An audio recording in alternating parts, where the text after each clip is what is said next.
All right. So thank you for joining for class today. If we haven't met, my name's Holly, and today is a 60-minute restorative yoga class.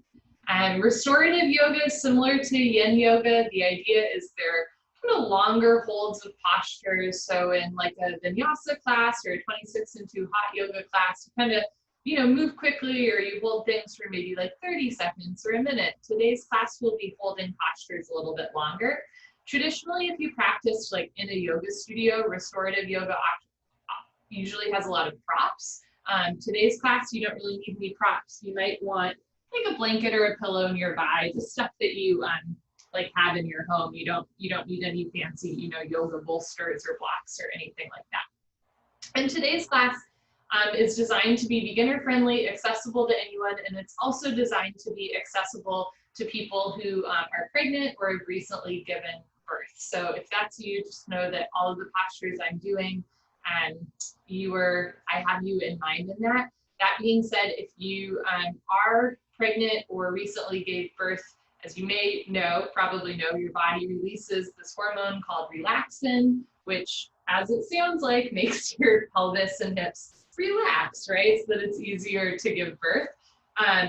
But that also means that sometimes like you're actually more flexible when you're pregnant than you normally are. So if you are pregnant or recently gave birth, just know that that hormone might still be in you. So if you're like, wow, I've never been able to do this posture before, take it easy, try to do a little bit less so that you don't accidentally like overstretch connective tissue. So, and that's true in general, even if you're not pregnant, like in this style of slow moving yoga, take it easy. I recommend doing like a less is more approach. So do like 70% of what you think you should be doing and you should be good to go.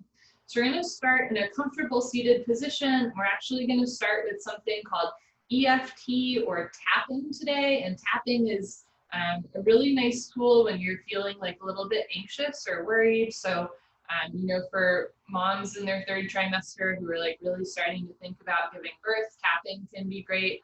Or, if you're not a mom, but you're just like nervous about what to make for dinner, tapping is there for you. So I'll walk us through that to start. And before we begin, just sitting in a comfortable position. The ideas of tapping is we're going to hit different meridians in our body, literally tapping them with our fingertips. And as you tap, you're invited to like say a phrase to yourself, acknowledging like whatever it is that you're going through that's giving you stress, and also acknowledging that, nothing is permanent, right? So I'll give you an example of like, even though I'm really stressed out about what to cook for dinner tonight, I know that I'll be okay, and I know that I'm going to be fed either way. So it's an even though blank, I know blank kind of statement. So just take a moment and just maybe name like a care on your heart or worry. We all have them. And part of the effect of tapping is like just naming it, right? Sometimes we don't even want to acknowledge what we're stressed out about, and just naming it can be a helpful tool. So we're going to start, the first place that you tap is like the, what we call the karate chop point. So the part of your hand that you would karate chop, you're going to tap there and just start silently repeating to yourself, like, even though today was really hard, I know that I'll get through it, and I know that tomorrow will be better, whatever that statement is for you. From here, we're going to move to the hairline. Again, just repeating that statement, even though today was really hard, I know that tomorrow will be better. We'll get through it. Moving next to the eyebrows, keep your shoulders down, tapping just at the brow line, repeating your statement, your truth to yourself.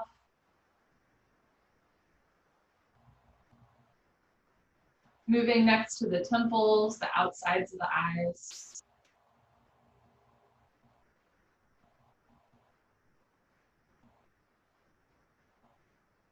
And moving on to the cheeks.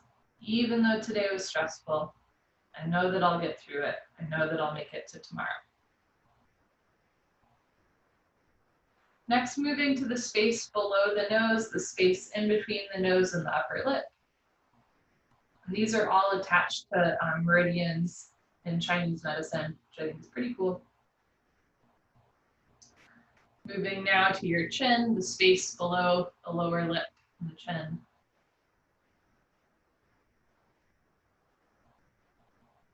Next to the collarbones. Even though today was stressful, I know that I'll get through it. I know that I'll make it to tomorrow. I know that tomorrow will be different.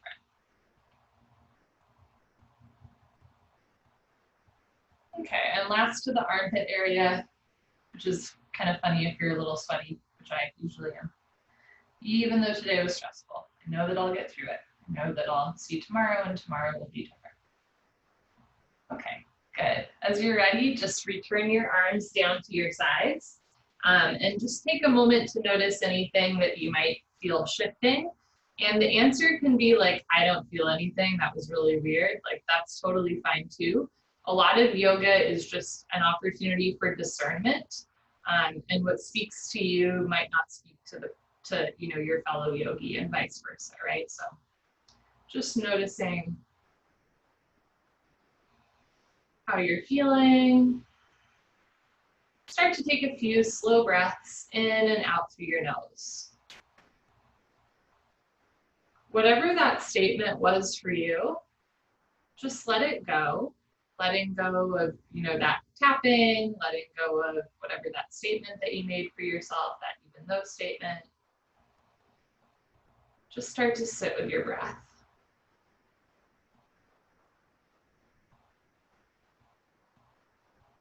Notice any lingering impressions from the day, any thoughts or emotions coming across your radar.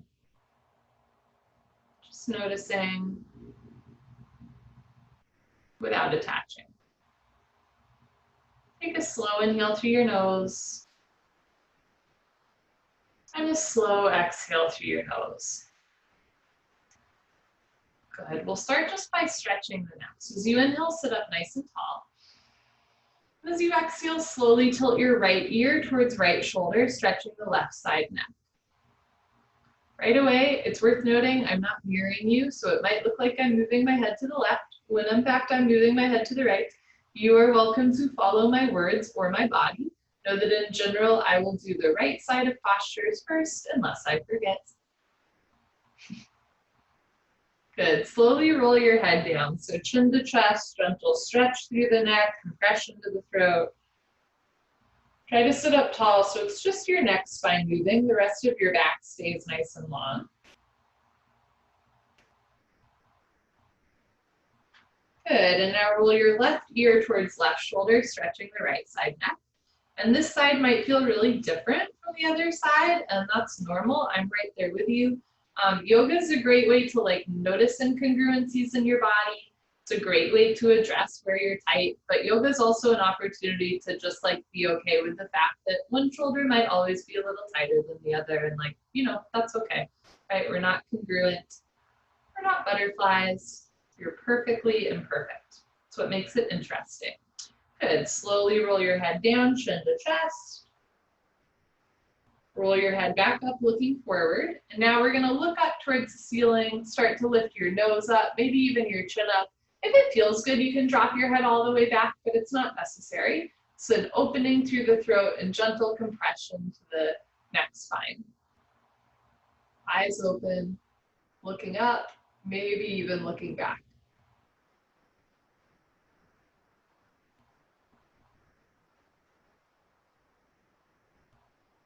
Good. Slowly roll your head back up, looking forward and center. Go slow in transition.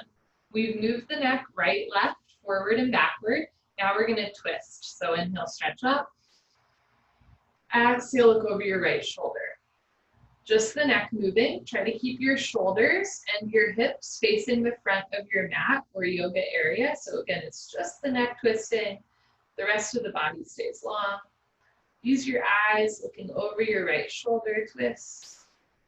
Good, and slowly, carefully return to center. Again, take your time in transition. We'll do the other side, inhale, stretch up. Exhale, look over your left shoulder and twist.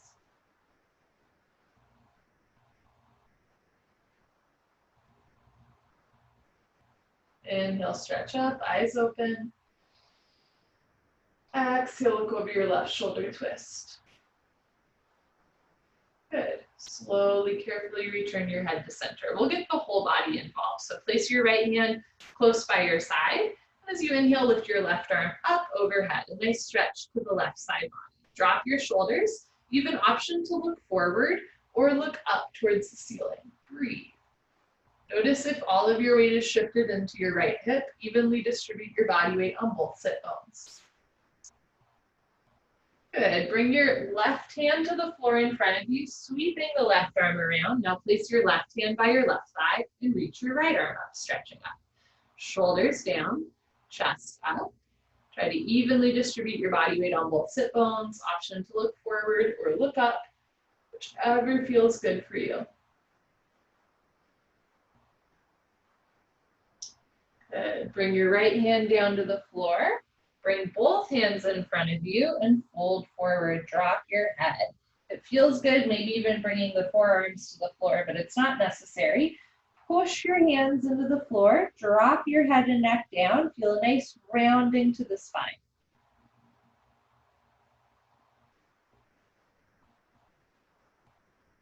Good. Slowly walk your hands back up, back in, rolling up.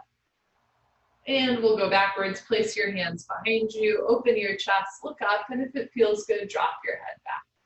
Nice opening through the heart space, the throat, solar plex system, the belly and hips. Gentle compression to the spine. Stick your butt out a little bit, lift your chest, drop your head. Eyes open. Good. Slowly, carefully roll up, looking forward. So next we'll do a spine twist. If you're pregnant and your doctors told you not to do spine twists, please don't.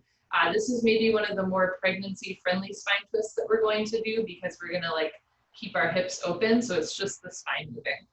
Place your right hand close behind you. As you inhale, lift your left arm up overhead. Exhale, place your left hand on right knee, shin, or thigh. Inhale, stretch up. Exhale, look over your right shoulder and twist. So this is a gentle twist. Inhale, stretch up. Exhale, look over your right shoulder, twist. Good, and slowly, carefully come back to center. We'll do the other side. Place your left hand close behind you. Inhale, reach your right arm up. Exhale, place your right hand on left knee. Inhale, stretch up. Exhale, look over your left shoulder, twist. So the spine is twisting. Try to keep your hips facing forward the whole time. So it's your spine moving rather than your hips opening. One more time. Inhale, stretch up. Exhale, look over your left shoulder, twist. Good. Slowly, carefully take your time, returning to center. Come into tabletop position. We're going to take a few cat-cows here. So you want wrists under shoulders and knees under hips, like a tabletop. So for cat-cow, for cat pose, you want to round your spine like an angry cat. So drop your head, press your hips forward, round your spine, spread your shoulder blades apart. This is cat pose, meow. And then for cow pose, drop your abdomen down. Lift your chest up, look up towards the ceiling, open your chest, squeeze your shoulders wide, stick your butt up a little bit. Cow pose, move. Cat pose, exhale, round your spine, drop your head, press your hips forward, try to create space between every vertebrae. Good. Cow pose, drop your stomach down, lift your chest, lift your hips, try to squeeze the shoulder blades together, look up, feel the spine back bend. One more time, cat pose around the spine, try to concave the chest, drop your head, press your hips forward, tuck your tailbone under, and cow pose, belly down, chest up, eyes up, chin up, look up, open your chest, squeeze shoulders together. Good. Slowly come back into a neutral position. So from here, we're going to open the knees a little bit more, bring the feet a little bit closer together, and come on down for a wide-legged child's pose. We're going to hold here for 1 minute with the arms forward and the hips back. So just stretching the spine, you want to reach your arms forward and sink your hips down. There should be space if you're pregnant for your abdomen to relax down.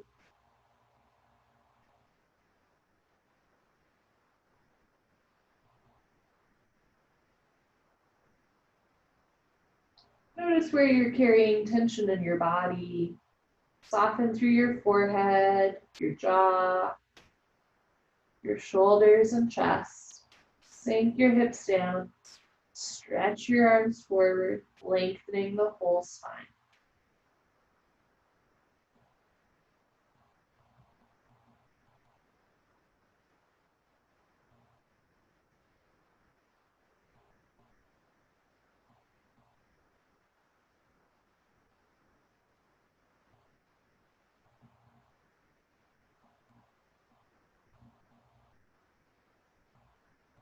Take a slow inhale through your nose. Slow exhale through your nose, just softening everything down. Good. Walk your hands back in, slowly roll yourself up. And we're going to come into our first 2-minute posture. It's called dangling pose, and it's one of the only standing postures in restorative yoga. So take your time as you stand up, especially if you have low blood pressure. Take it easy as you stand or sit. For dangling pose, you can open your feet 2 to 3 feet, can bend your knees generously. I'll show you from the side. Put your hands on your thighs and shins, and then just slowly lower down. Drop your head. You have some options. You can catch opposite elbow and opposite hand. You can put your hands on the floor. For more of a hamstring stretch, you can roll forward a little bit so more weight is in your toes. And then we're just going to hang out here for 2 minutes and let gravity do the work.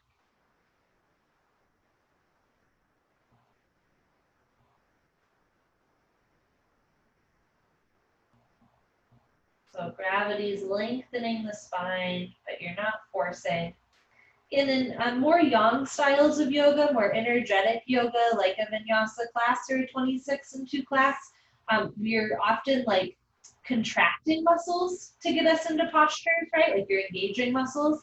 And in yin and restorative, it's about relaxing muscles. So see if you can relax your hamstrings, relax your neck and head, relax your shoulders, relax your glutes, your pelvic floor, everything relaxing.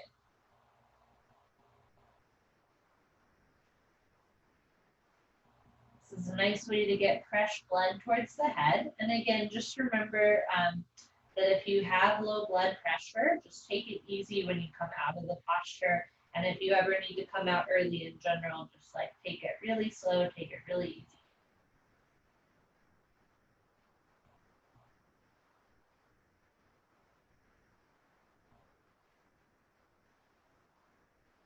Notice how you're breathing.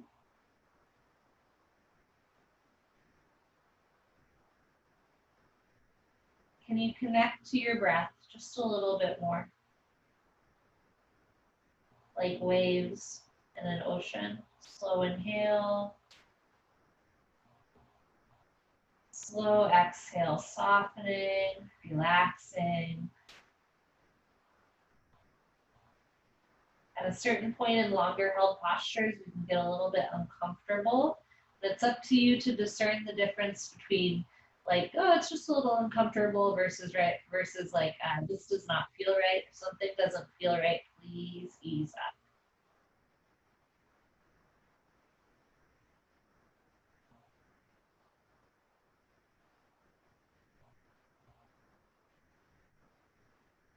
Take a slow inhale through your nose.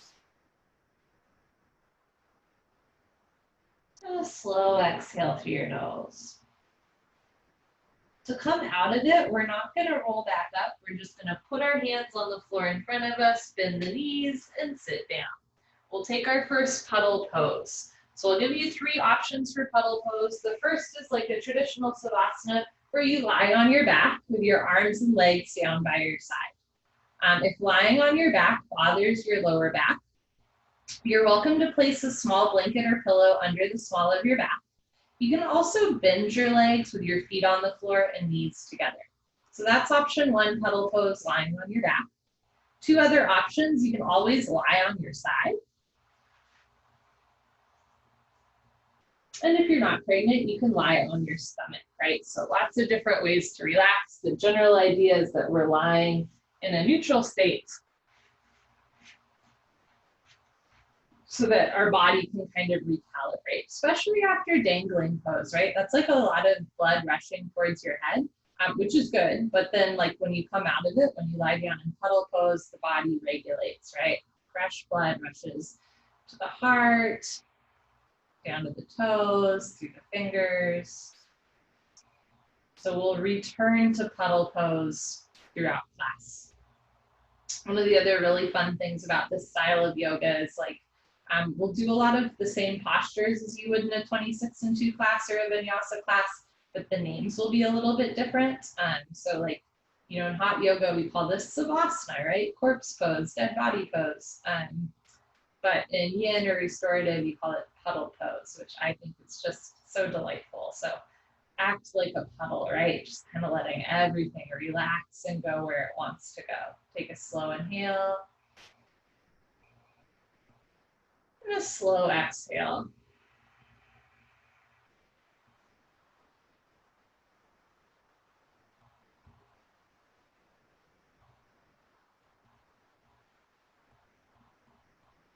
Great. Okay, as you're ready, we're gonna roll off to one side and come back towards a seated position. So if you're on your back, start by bending your legs, feet on the floor, knees resting together. You can roll off to one side if you're not there already. Put your hand on the floor and then slowly push yourself back up. Nice. So after dangling pose, our next posture is called squatting pose. In 26-2 yoga, we call it like garland pose or malasana. So you're gonna start, open your feet 2 to 3 feet. And for this posture, the space between your feet really varies per person. So don't be afraid to play around with it. Put your hands on the floor in front of you. Start to bend your knees and sit down.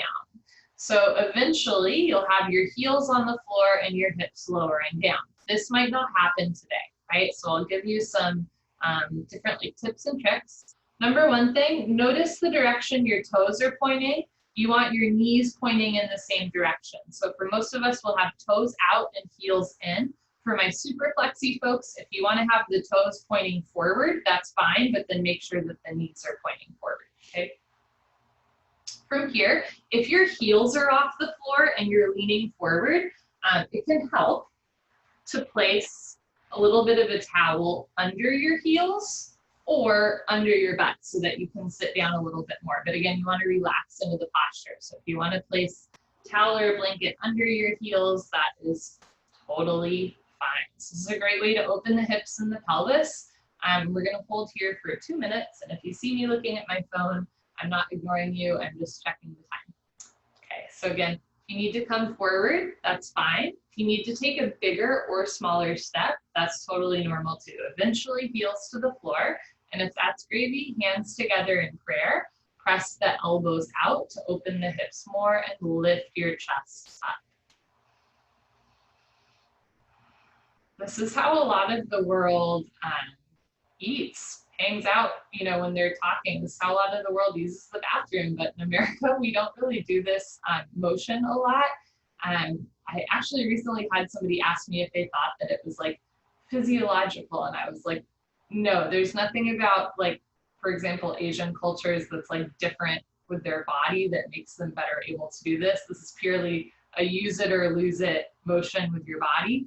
So if you're like right here right now, that's really normal, right? Because you probably don't do it that often. The more you practice this squat, the more you can get your heels to the floor and your hips to open. But progress is slow and it's not always linear, so take it easy. But this is one of those postures I recommend, like, you know, if you're watching TV at night, do this posture for a minute or two while you're watching the television, right? Or I used to say, like, while I was waiting for the metro, I would sit like this, which gets funny looks. But again, this is just a great way to open through your hips and pelvis. A little bit goes a long way, and if you just do it a little bit every day or just whenever you think about it, You'll get your heels closer to the floor, your hips closer to the floor. Again, if you are pregnant, this is a really wonderful posture to prepare you for childbirth.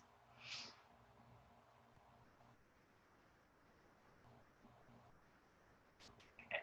About 20 more seconds. Take a slow inhale to your nose. Slow exhale to your nose. Breathe in. Breathe out. Good. To come out of it, put your hands on the floor in front of you. Gently lift your hips up. And then bend your knees, sit down. And if it feels good, you can always do a counter stretch, like a windshield wiper action or something like that. Okay. And then turn around, lie down, or puddle pose. And again, you have options. You can lie on your stomach, you can lie on your side, or you can lie on your back. And if you're lying on your back, you're always welcome to bend your legs up so feet are on the floor and knees rest together.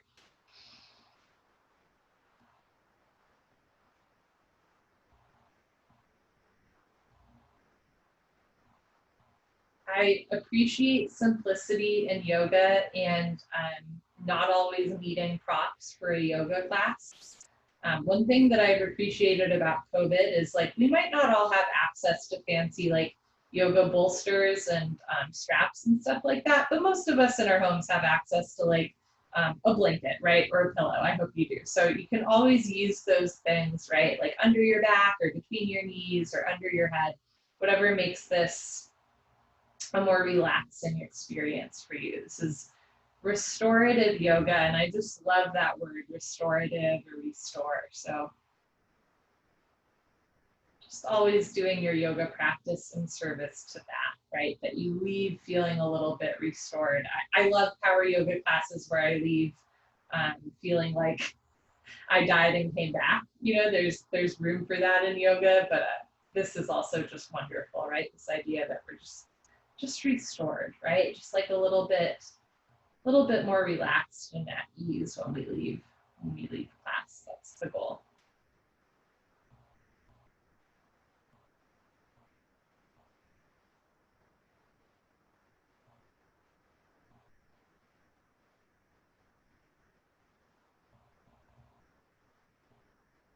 Okay.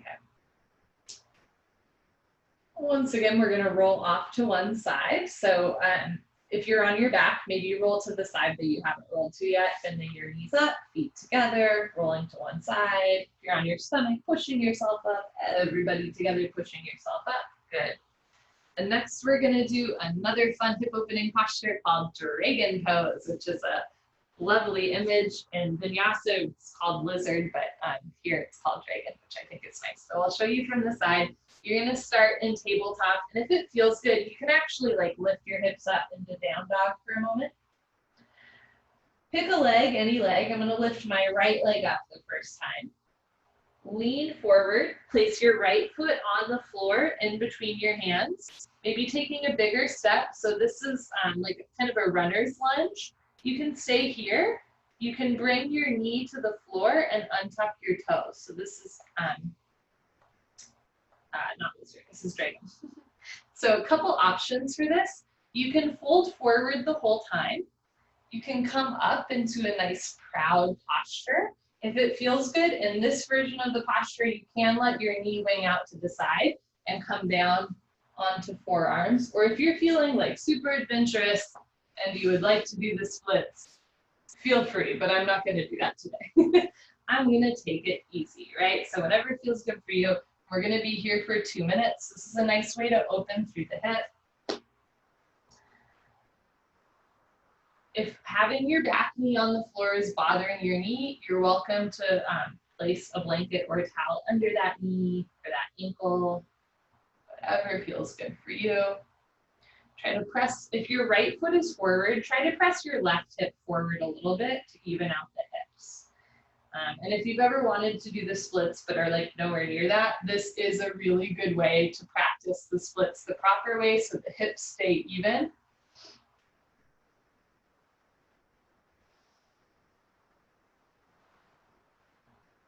Notice where you're carrying tension. See If you can let it go through your exhale.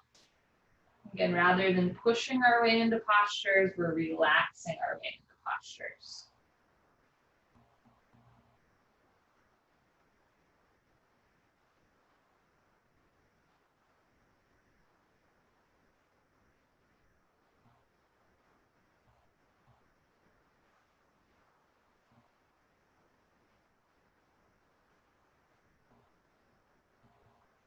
About 30 seconds left. If you'd like to go a little deeper, you're welcome to, or you can stay just as you are.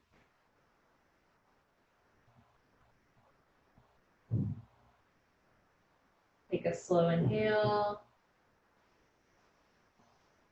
slow exhale, and we're gonna slowly ease out of it. So bring your hips back a little bit, and bring your right knee back down. You can take another down dog for a second, tucking the toes under, lifting the hips up. And then slowly find your way back into your puddle pose of choice, whether that's on your side, your belly, or your back, whatever feels good for you. So in yoga postures, we're stretching muscles, right? For sure. We're like stretching muscles. Most people would associate that with yoga. When we hold postures for longer periods of time, we don't just stretch muscles, we actually work into connective tissue, right, into fascia, into joints. So that's one of the reasons why we're taking a less is more approach. Sometimes in these postures, like you might not feel much when you're practicing them, and then the next day it's quite intense. So just keep that in mind. If you're like, I don't feel anything, like just be gentle for yourself, because tomorrow you might feel it a lot or not, right?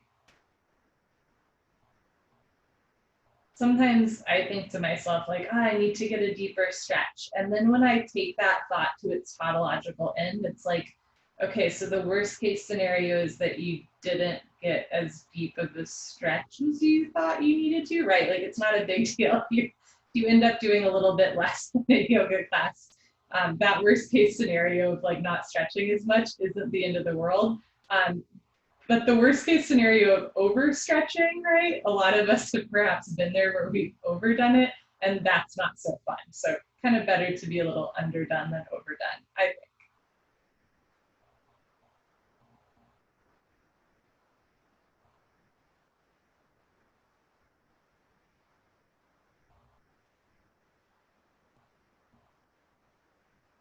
Okay, next we're gonna do a reclined butterfly pose, and I'm gonna give you the option to get a back bend out of it by placing pillows, or rolled up blankets underneath your back. So if you would like to get that back bend and you have a blanket or pillow nearby, start by rolling that up. You're gonna place it under your middle spine so that your chest is nice and open. And then from here, start to bend your knees out so your feet come together. Soles of the feet come together, knees leaning out. And as you're ready, if it feels good to open your hips more, you can bring your heels in close to your groin. At first, the knees might be super far off the floor. Eventually, the knees will drop down, but you're never forcing the knees.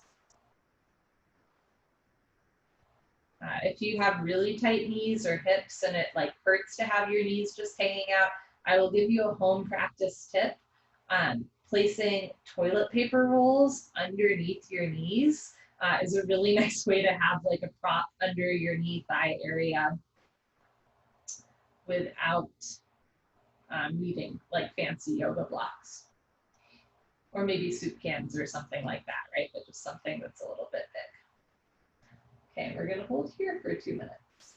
So in yin postures, we'll often hold, yin postures like 3 to 5 minutes. All the postures we're holding today, I'm purposely doing for like 2 minutes. And again, that's kind of in reference to, I'm partially recording this at the request of friends of mine who are pregnant or just recently gave birth.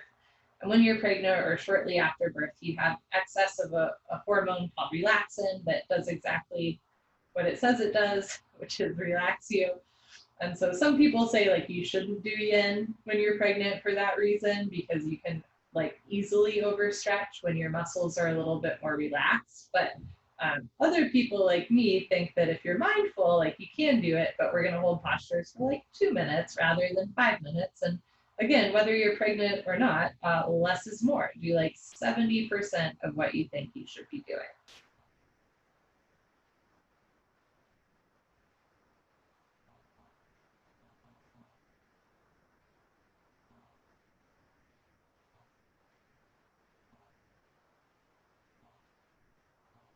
About 30 seconds left. Notice where you're holding tension and see if you can let it go.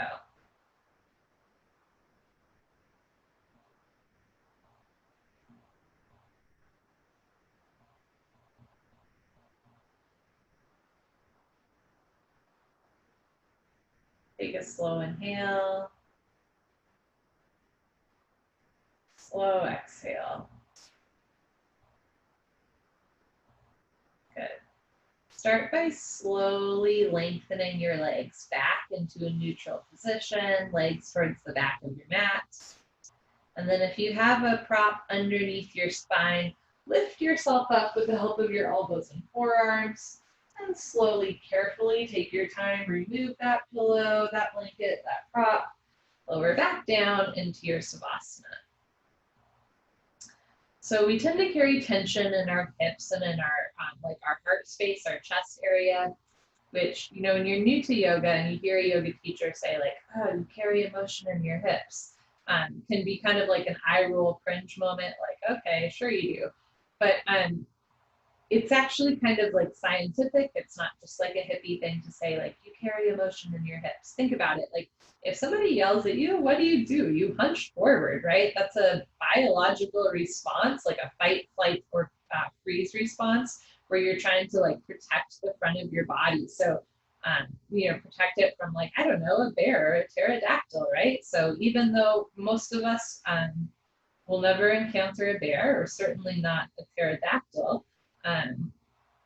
we still have this like innate push, an automatic function of like hunching forward, right? When we get stressed or when we get a little bit scared or a little bit wearied or sad. And so when we do these back bends or these hip openers, we're kind of pushing through that, like that need to hunch forward, to roll forward into defense or survival mode. And that releases all those times before that where you like hunched forward a little bit, right? When you were sad or when you were anxious or whatever that was. So if, you know, opening your chest a lot or like opening your hips a lot makes you feel emotional in any way, or brings up like psychological, spiritual, whatever emotions for you or thoughts for you, just know that that's normal. And again, if it doesn't do any of that, if you're like, what is she talking about? Like, that's totally normal too. But just know, like, if you do butterfly pose or a back bend and you start crying or you get like anxious or giggly or whatever, that's just your body kind of like discerning, figuring out like what just happened, right? We don't really do that often. Okay, let's do the other side of dragon. Take your time, roll off to one side, go slow. Put your hand on the floor, push yourself up, and we'll do the other side of that dragon pose. So coming into a tabletop position. Again, you can start in down dog if it feels good. Tuck your toes under, lift your hips up, and then with the other leg, so for me that'll be the left leg, you're gonna lift your left leg up, and then lean forward, put your left foot in between your hands. You can stay in your runner's lunge with the knee off the floor. You can bring your right knee down to the floor and tuck the toes under. You can lean forward. You can come up into a proud position. Eventually, you can even bring forearms to the floor. And again, if you're like feeling sassy today and you want to do the splits, go for it. I will be your cheerleader. Speaking of cheerleaders, so a lot of times in like cheer or ballet, when people do the splits, they open their hips. But in yoga, we want to square the hips. So press the right hip forward, left hip back. And again, this will help you get into a more proper split one day.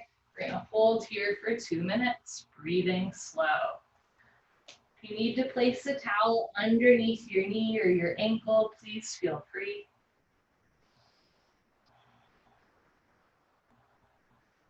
Relaxing through your shoulders, jaw, and chest.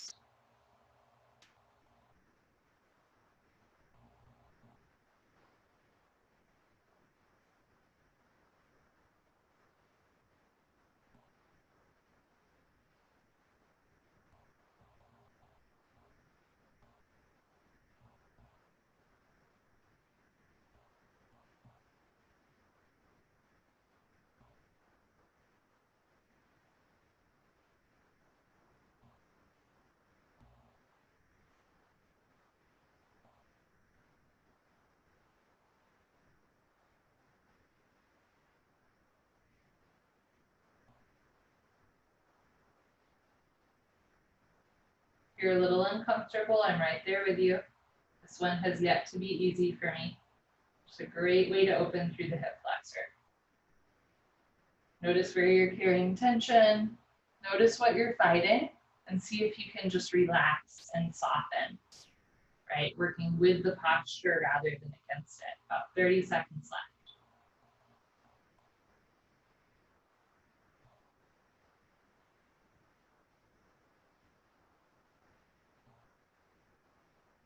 Take a slow inhale. Slow exhale. Put your hands on the floor. Gently bring your hips back. You bring that left knee down. Feels good. You can do another down dog for a second, maybe moving the hips. And then take your time, slowly return into your puddle pose of your choice. If you haven't tried lying on your stomach yet or on your side or whatever that is for you, feel free to lie on one side.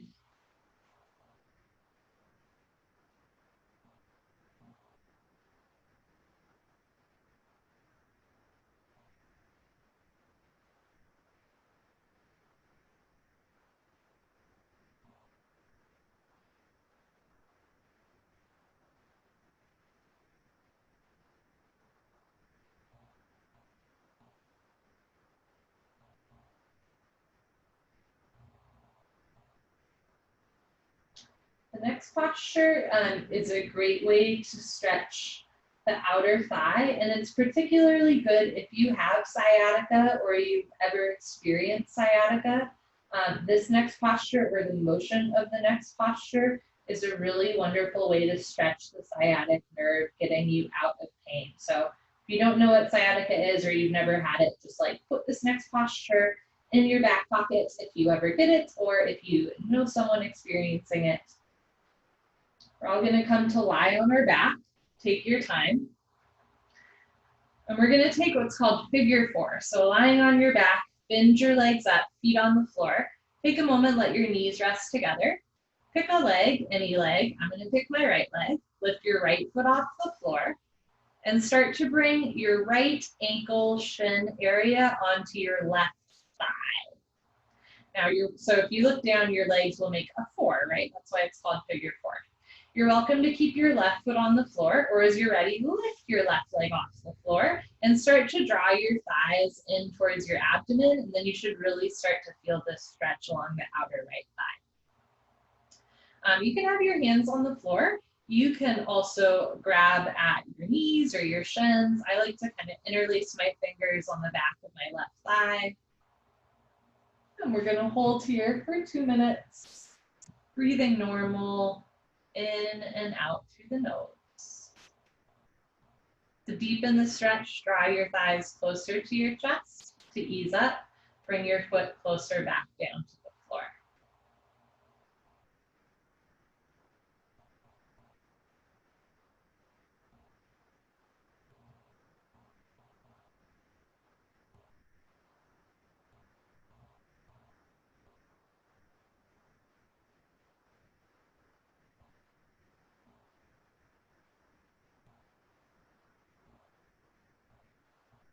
Notice what parts of your spine are touching the floor. Maybe what parts of your spine or back aren't touching the floor. And see if you can just relax down just a little bit more. So maybe the shoulders, the hips, even the neck, slowly softening onto the floor.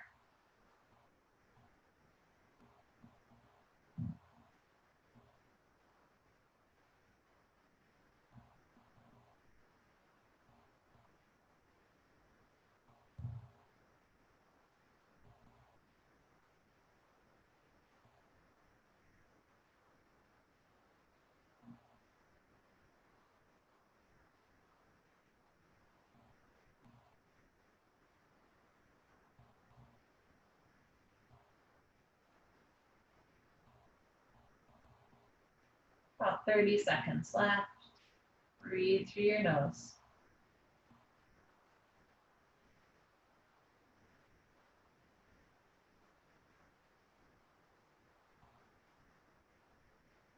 Okay. If you have any sort of grip on your knees or thighs, start by releasing that grip, and then slowly, carefully return your left foot to the floor, right foot to the floor, arms and legs down, puddle pose. In yoga postures, right, we're not just like stretching muscles, tissue, fascia.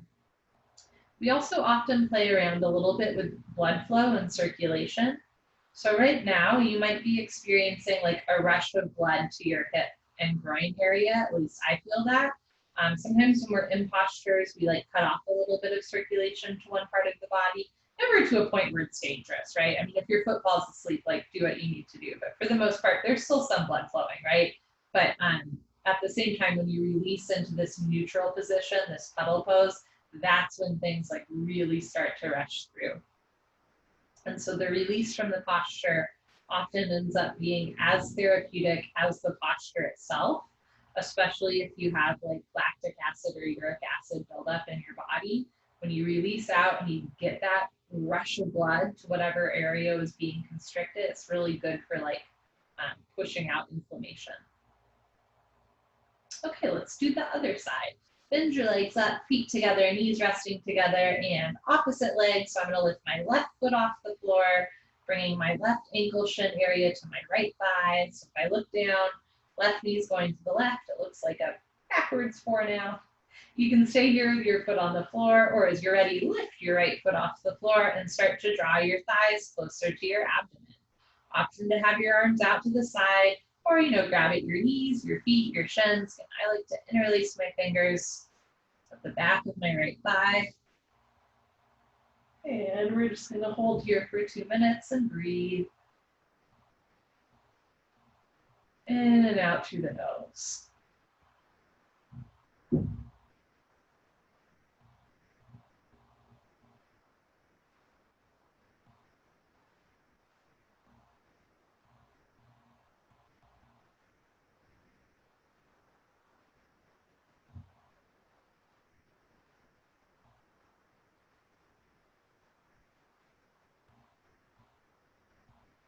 Try to relax your jaw. Soften through your shoulders and chest.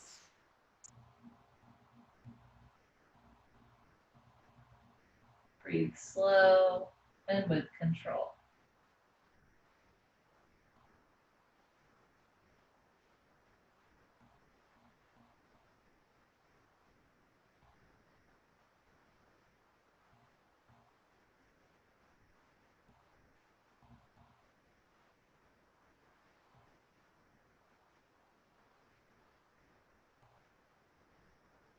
Take a slow inhale through your nose. Even slower exhale through your nose, maybe pulling down at the end for a deeper outer thigh stretch, maybe holding just as you are. Breathe in. Breathe out, letting go of any tension. Good. If you have a grip on your foot, knee, thigh or shin in any way, release that grip, bring your right foot down to the floor. Take your time, left foot down to the floor, arms and legs down, puddle pose. Any variation of puddle pose that feels good for you.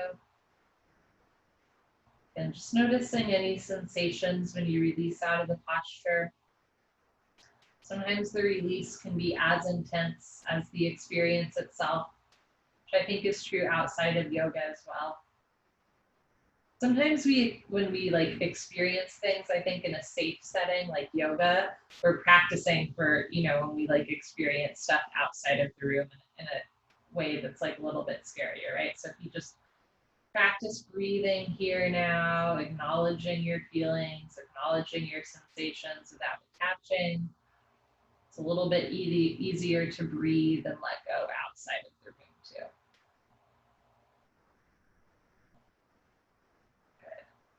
Okay, we're gonna roll off and come to a seated position for our last posture of the day. Again, take your time rolling off to one side if you're not there already. Slowly push yourself up. Good. Come into a seated position. So next we're going to do another outer thigh stretch, but with some upper body variation. So start by bending one leg on the floor. I'm going to bend my right leg on the floor and then put your left leg on top. Now at first that might look like this. Eventually the knee will drop down. You are welcome to have a handy pillow or blanket in between your knee and your foot if that helps you relax more. Okay, from here I'll give you some options. You're welcome to fold forward and drop your head. It might also feel good to interlace your fingers, put them towards the back of your head, and then bring the elbows together for a nice neck stretch. Now, this is a really great way to open through the hips, but also your back, right? You can also do another fun one where you go back on your forearms. Ooh, I really feel that in my hip. So lots of options for you. We're going to hold here for about a minute longer.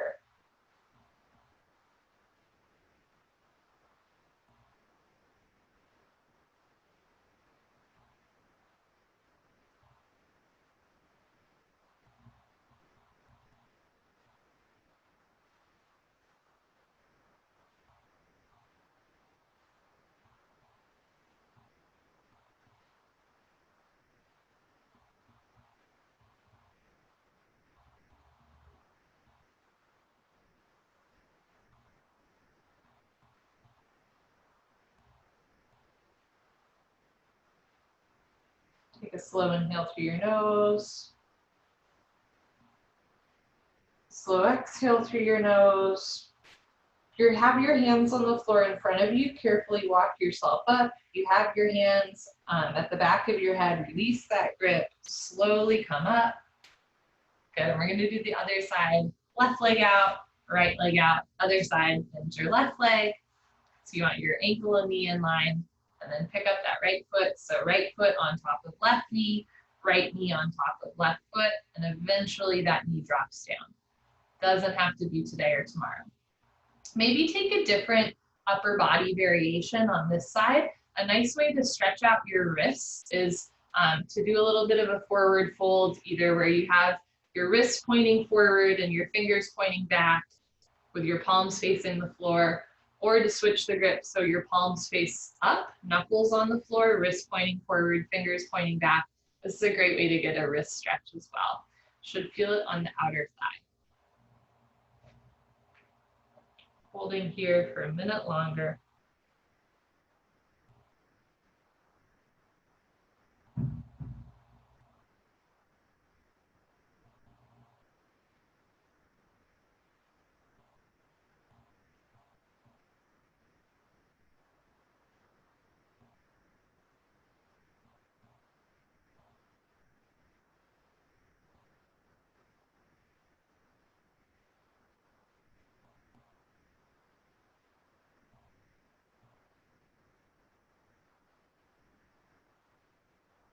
Take a slow inhale through your nose.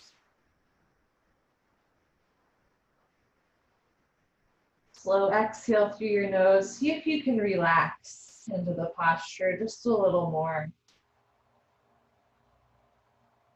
Breathe in and breathe out. Whatever you're doing with your upper body, slowly uncurl, let it go. And if you did any sort of wrist stretch here, you can take a moment to kind of like get that wrist feeling out. Ooh, my wrists are tight. Oh my gosh, I needed that. Okay. Find yourself back into a comfortable seated position, whatever that is for you. We started with emotional freedom therapy. We're going to finish with it, tapping as well. So I'll encourage you this time to choose like a different mantra or word of your choice. And this time, I encourage you maybe to let it be something hopeful, right? Like I know that I'm at peace. I know that I'm safe. I know that I'm free from harm, whatever that is for you. Okay. So we'll start once again by tapping the karate chop part of the hand, outside of the hand. I know that I am at peace. Good. Moving to the hairline, repeating whatever that is for yourself. I know that I am at peace.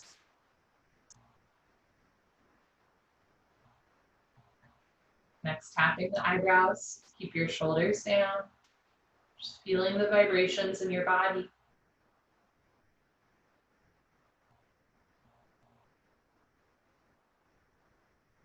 Good. Moving on to the temples, tapping the outsides of the eyes. Repeating that truth to yourself. Next, tapping the cheeks.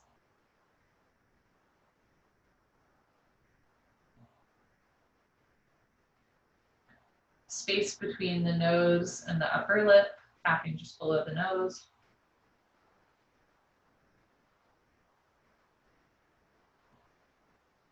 Tapping your chin.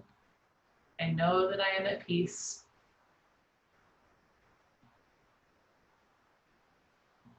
Moving on to your collarbones. Make sure you're breathing, sitting up tall.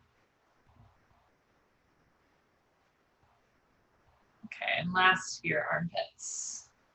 Know that I am at peace. Good. Lower your arms down. If you'd like, turn around for a final petal pose or final savasana. Just a way to seal off your practice. So tapping can shift energy around, and just notice what that's feeling like for you as you find your final way to rest. And again, if you don't feel anything, that's completely valid. But if something weird is happening right now, that is also completely valid.